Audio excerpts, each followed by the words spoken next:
kita akan membahas satu tema yaitu berkaitan dengan keutamaan menghadiri majelis ilmu. Ya, jadi keutamaan ya menghadiri majelis ilmu. Ya. Nah, Bapak Ibu hadirin dan hadirat yang mudah-mudahan dirahmati Allah Subhanahu wa taala, kalau kita berbicara tentang ilmu, maka ilmu itu ada dua. Ya. Yang pertama disebut dengan ilmu tujuan. Ya. Nah, ilmu ini adalah ilmu yang bisa mewujudkan tujuan manusia diciptakan oleh Allah Subhanahu wa taala dalam kehidupan dunia.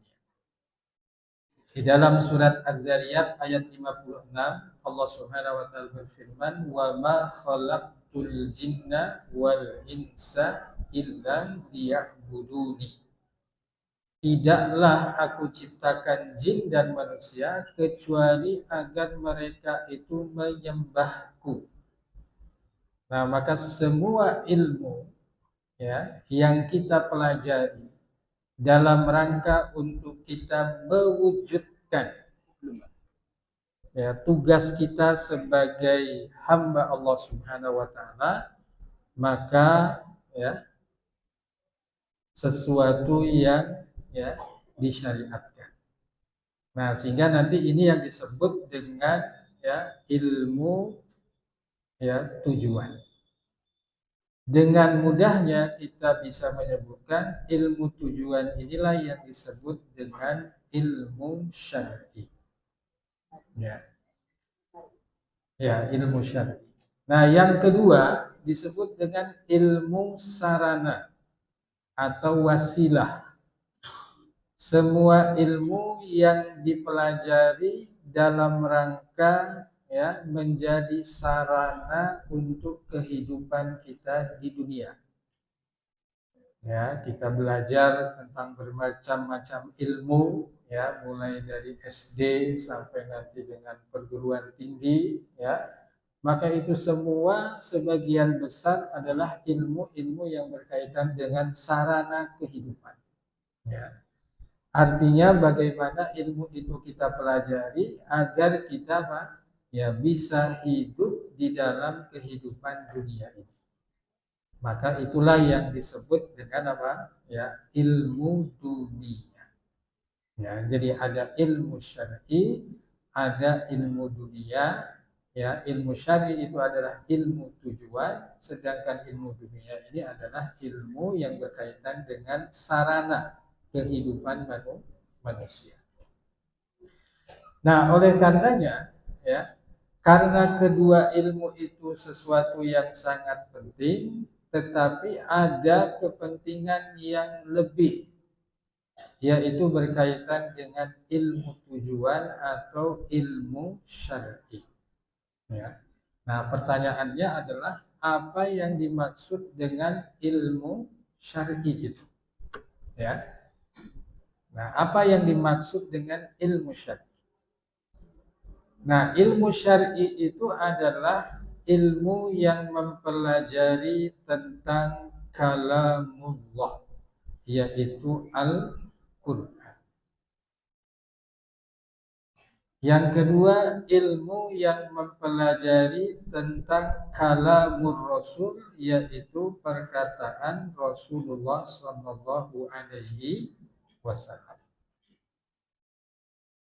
Dan yang ketiga adalah ilmu yang mempelajari tentang kalamus sahabah, yaitu perkataan sahabat Nabi Shallallahu Alaihi Wasallam.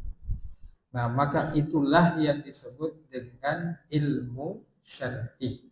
Ya, dan ini dijelaskan oleh Imam Ibnu Qayyim rahimahullah ya berkaitan dengan ya ilmu syar'i. Jadi ilmu syar'i itu adalah ya apa yang Allah Subhanahu wa taala sampaikan, apa yang Allah Rasul SAW sampaikan, dan apa yang berkaitan dengan perkataan sahabat Nabi Shallallahu Alaihi Wasallam. Ya.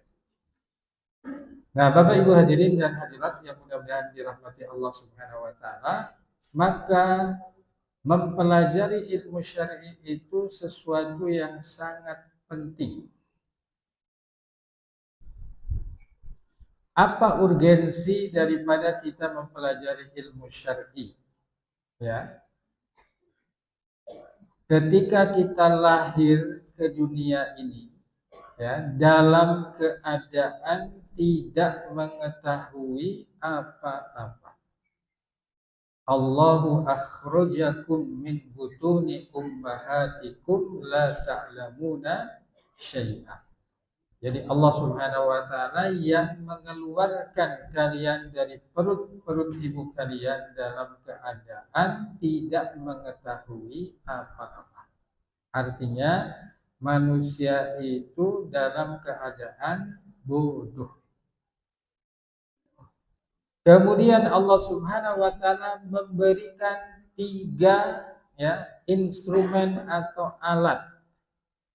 Allah Subhanahu wa taala memberikan yang namanya pendengaran.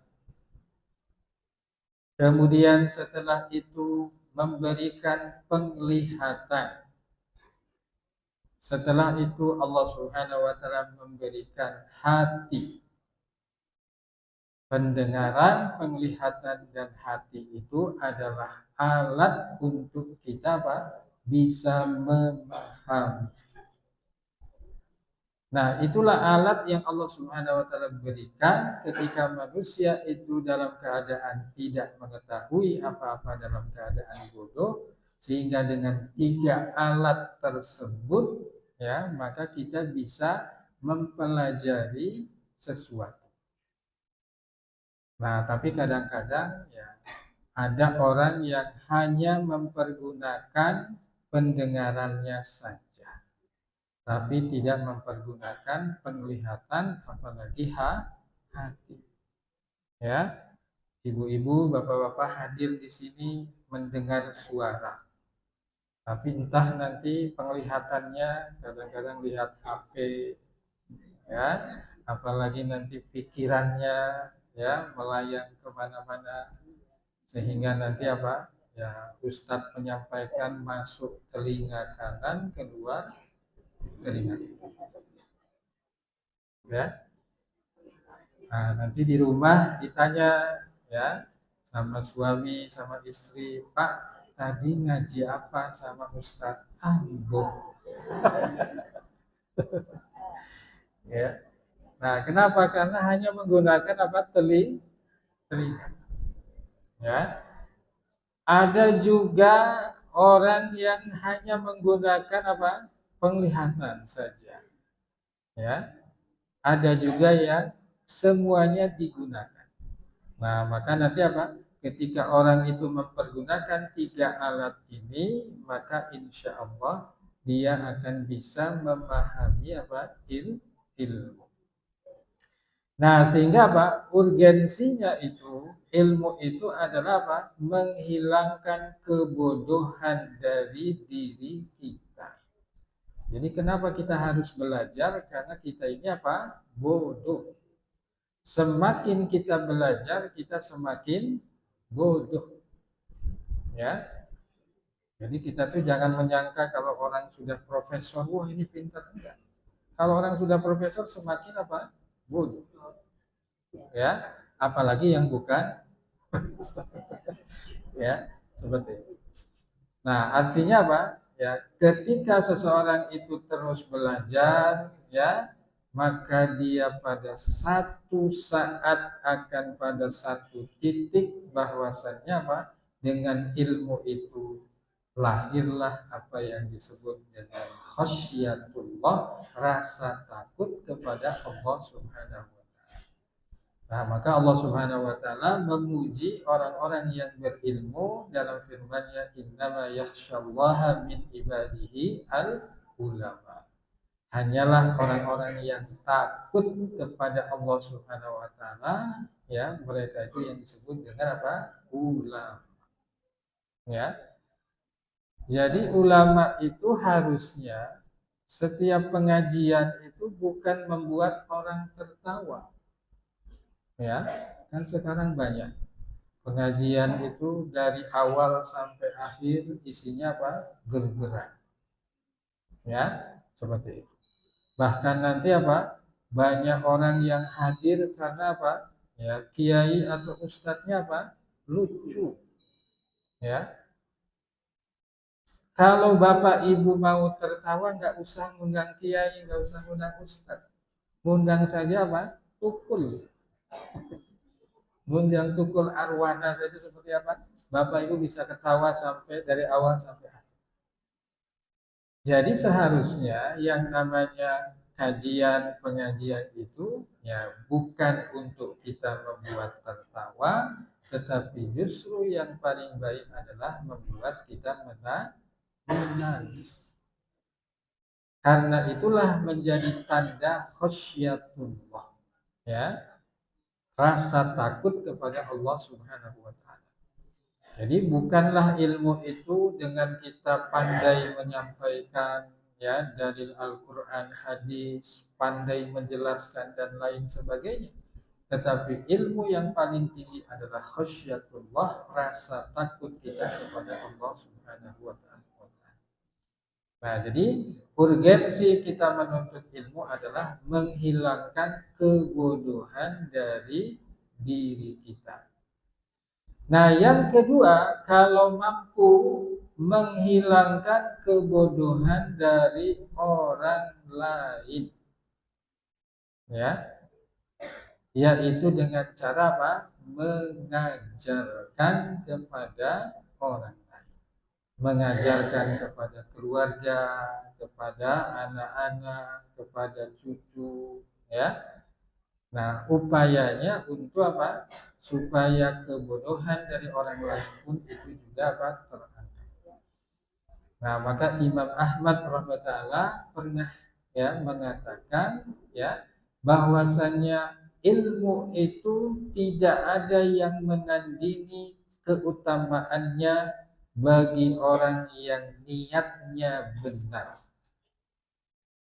Nah, kemudian beliau ditanya, apa yang dimaksud niat yang benar dalam mempelajari ilmu?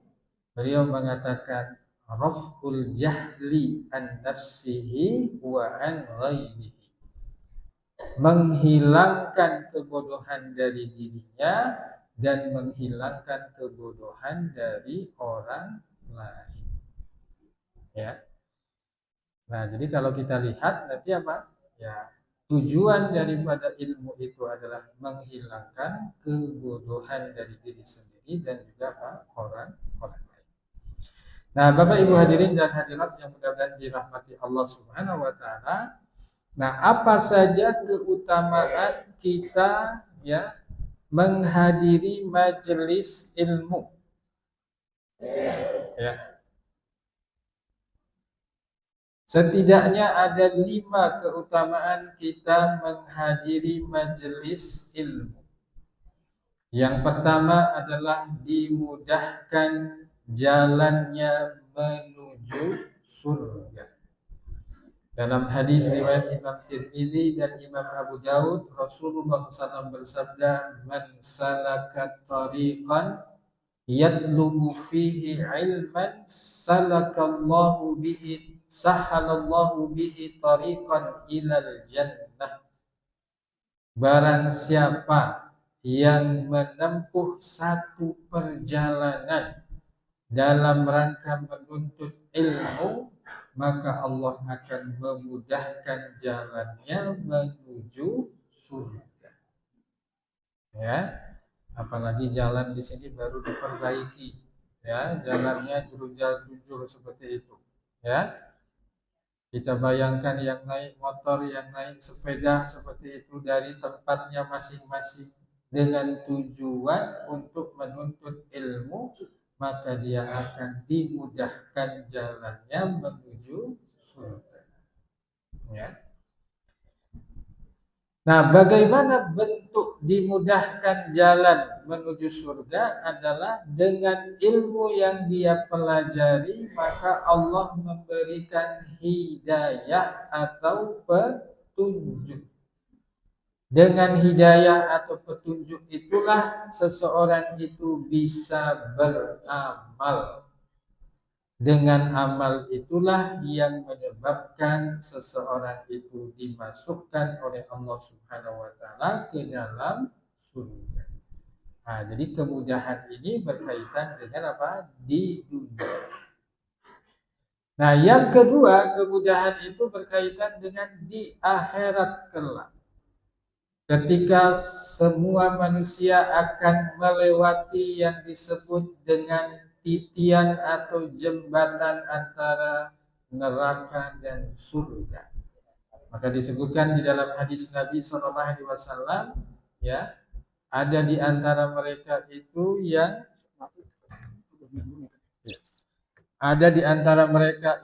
yang berjalan seperti kilat, seperti hembusan angin, ya. Ada yang berlari, ada yang merangkak, bahkan ada yang terjatuh ke dalam neraka. Maka pada saat itulah Allah Subhanahu wa taala memberikan kemudahan kepada seseorang yang ketika di dunia ya menempuh perjalanan dalam rangka menuntut ilmu. Ya. Nah, jadi ini yang pertama. Nah, kemudian yang kedua, ya. Keutamaan yang kedua adalah mendapatkan ketenangan, rahmat dan dimuliakan oleh para malaikat. Ya. Jadi orang yang menghadiri majelis ilmu itu tenang. Ya. Sehingga apa? Lupa hutang-hutangnya. Ya.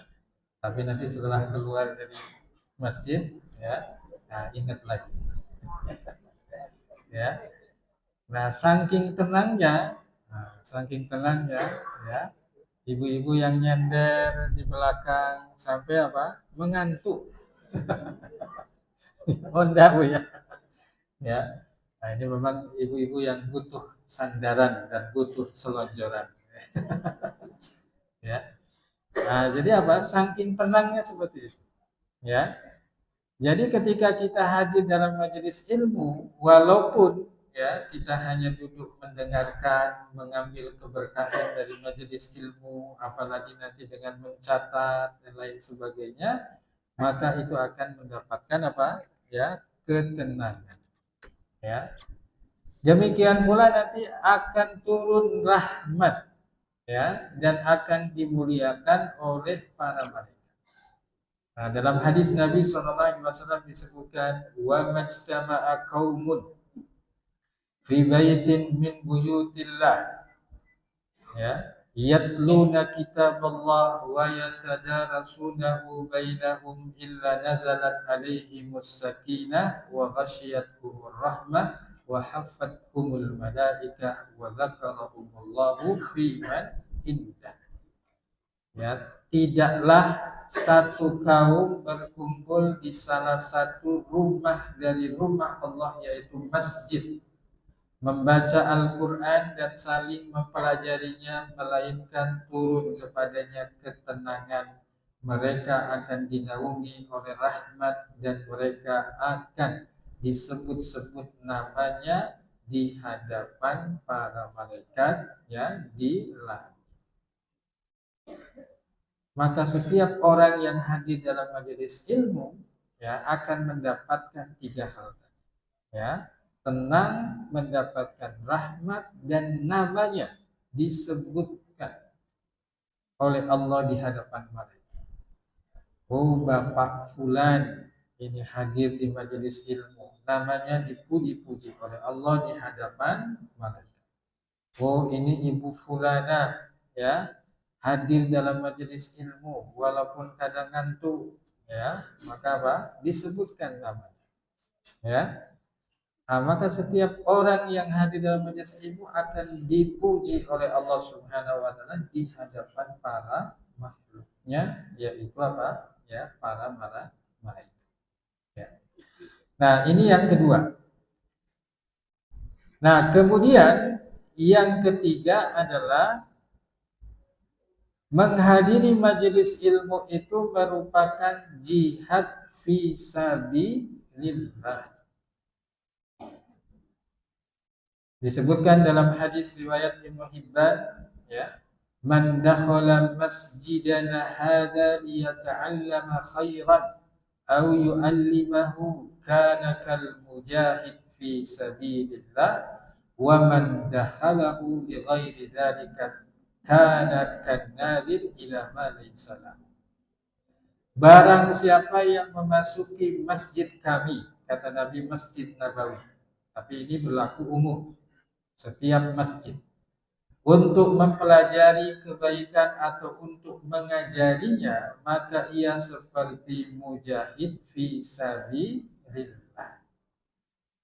Tapi barang siapa yang memasuki bukan dengan tujuan tersebut, maka ia seperti orang yang melihat sesuatu yang bukan miliknya. Ya, kadang-kadang di beberapa masjid itu yang para Muslim disiapkan fasilitas wifi. Ya, mungkin tujuannya supaya orang ke masjid. Tapi justru orang ke masjid bukan untuk sholat, untuk apa? Nah, numpang wifi. Nah, setelah selesai baru nanti apa? Pulang. Seperti itu. Ya, bahkan di beberapa masjid itu apa? Ya, wifi-nya dimanfaatkan oleh anak-anak nanti setelah isya. Jamaahnya sudah pulang, masjidnya sepi, nah, yang rame anak-anak pada main HP. Ya, seperti itu.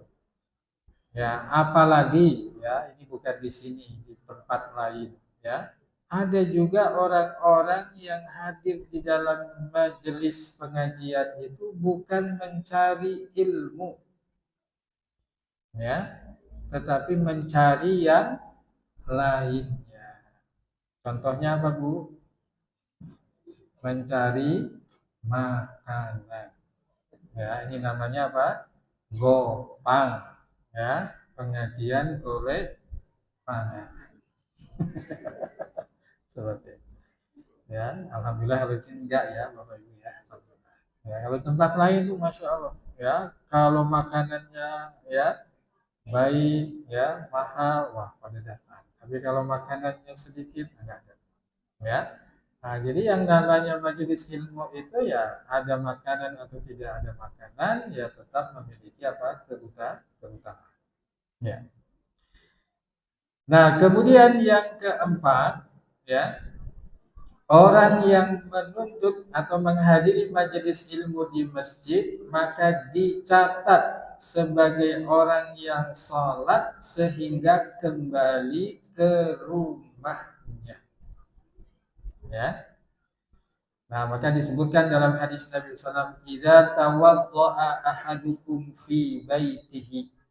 Kalau seseorang itu berwudu di rumahnya, summa atal masjidah, kemudian datang ke masjid, kana fi salatin hatta yarji'a, maka dia seperti orang yang sholat sampai dia kembali ke rumah.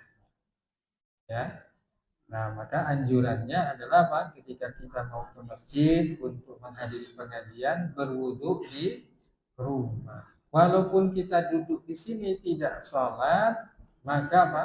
Pahalanya sama dengan orang yang sholat. Bapak Ibu duduk mulai jam 6 kurang sampai nanti jam 7. Nah, maka itu seperti apa? Orang yang sholat selama itu. Ya, mungkin kita tidak pernah sholat selama 1 jam lebih. Ya, ya mungkin ada Bapak Ibu yang sholat 1 jam lebih. Tapi apa? Rata-rata tidak ada yang sholat 1 jam lebih. Ya, tarawehan saja kadang-kadang setengah jam. Ya, setengah jam lebih sudah banyak yang batuk. Nah, seperti itu. Ya, seperti itu. Kalau nanti ustadznya sholatnya kepanjangan, nah nanti diprotes oleh jamaah. Akhirnya diusulkan ustadznya tahun depan tidak bisa diundang lagi. Nah, seperti itu. Ya.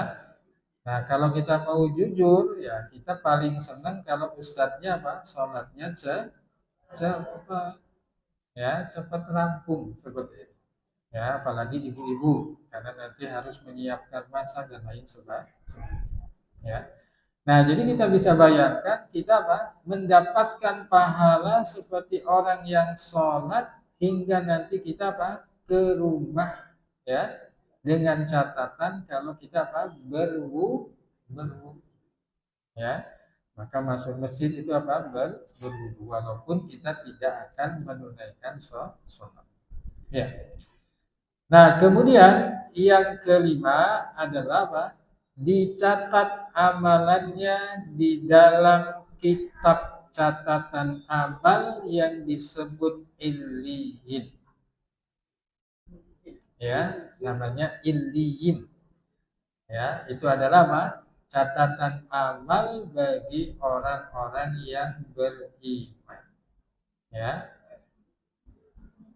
sehingga siapa saja orang yang sholat, kemudian setelah sholat dia duduk di masjid, ya, hingga nanti sholat berikutnya tanpa melakukan hal yang sia-sia, maka akan dicatatkan, ya, amalannya tersebut di kitab catatan ini. Ya. Nah, maka apa? Ketika kita duduk hadir di majelis ilmu, ya, walaupun hanya 1 jam, ya, 1 jam itu sudah pol, ya, untuk pengajian lansia, ya, seperti itu sudah pol, ya, begitu. Ya, kalau di tempat lain biasanya 40 menit, nah, seperti itu sudah pas 40 menit, ya, karena nanti kalau lebih sudah apa? Sudah banyak yang gelisah, ya, sudah duduknya, ya, seperti itu, ya. Nah, maka apa? Selama itu, ya, kita akan dicatat amalan kita apa? Ya, di dalam kitab ilmiah. Kitab ilmiah ini adalah catatan amal yang tidak akan rusak, tidak akan dibuka sampai dengan hari kiamat. Nah, catatan ini tersimpan dan tidak terkurangi sedikit pun. Ya, apalagi bagi kita, ya, bagi kita Bapak Ibu yang sudah, ya, lanjut usia, ya, tinggal menunggu giliran, ya, maka tidak ada yang bermanfaat kecuali adalah apa? Amal kebaikan, ya.